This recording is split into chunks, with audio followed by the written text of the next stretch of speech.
वैद्यकीय संशोधन भाग 43 हिंदी वैद्य दिलीप गाडगिल पुणे बुद्धि और विज्ञान। तो मैं बुद्धि और विज्ञान के बारे में बात कर रहा था और ये बुद्धि निर्माण होती जाती रहती है। जो हमारा पूर्व अनुभव है, पूर्व ज्ञान है, उसी के आधार पर नया जो ज्ञान है वो आता रहता है। और इसलिए एक विशिष्ट तरीके से अगर मानसिकता बन जाती है तो उसको दूर करके नया कोई ज्ञान लेना काफ़ी मुश्किल इस प्रकार का हो जाता है। और जब तक हम अच्छी तरीके से वो नया ज्ञान नहीं ले पाते हैं तब तक सच्चा मार्ग क्या है, किस मार्ग पर हमें चलना है, इसके बारे में हम निश्चय नहीं कर पाते। बचपन से लेकर हम सभी के ऊपर आधुनिक विज्ञान के संस्कार अभी है। हम जो वैद्य है, आयुर्वेद को सीखने के लिए आए हैं, आयुर्वेद सीख रहे हैं, उनके बुद्धि पर भी, उनके आत्मा पर भी इसी प्रकार के संस्कार हुए हैं। बाद में जब हम आयुर्वेद सीखना आरंभ करते हैं तो पता चलता है कि अरे ये तो कहीं नहीं था इस प्रकार से, ऐसा कभी हमने सुना भी नहीं इस प्रकार से। और फिर उसको कैसे एक्सेप्ट करेंगे, उसका स्वीकार कैसे करेंगे, ये बड़ी नौबत वाली बात हो जाती है। लेकिन जब कोई मार्ग दिखता नहीं है तब शायद ये बात होती है कि कुछ अलग तरीके से विचार करने की आवश्यकता है। जैसे कि दुख बार बार आ ही रहे हैं और कोई मार्ग दिख नहीं रहा, या रोग बढ़ता जा रहा है, कोई मार्ग नहीं दिख रहा। आधुनिक वैद्यक में जितने भी प्रयास करने हैं वो सब कर लिए हैं और फिर भी आगे अंधकार है, क्या करना है मालूम नहीं है, मृत्यु निश्चित हो गई है इस प्रकार से।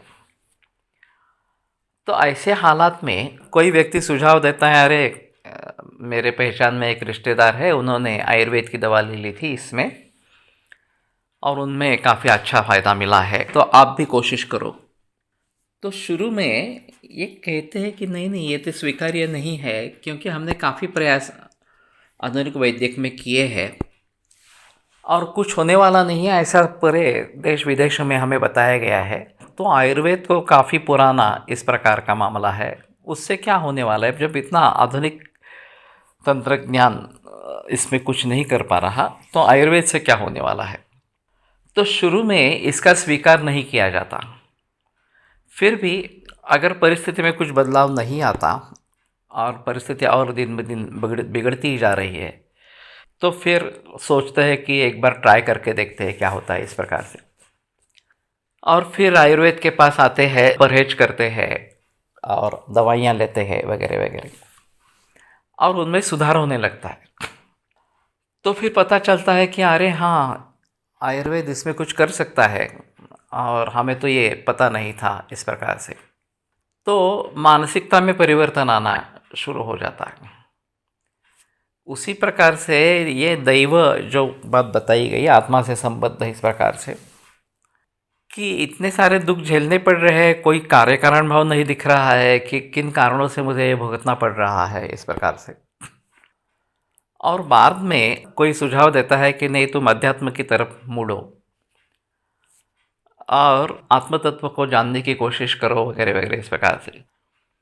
तो शायद ये बात बनती है कि दुख तो वही है, लेकिन फिर उसको देखने का तरीका अलग हो जाता है, या फिर हमारा दैव अगर अनुकूल होने लगेगा तो परिस्थिति में सुधार भी आना लगता है।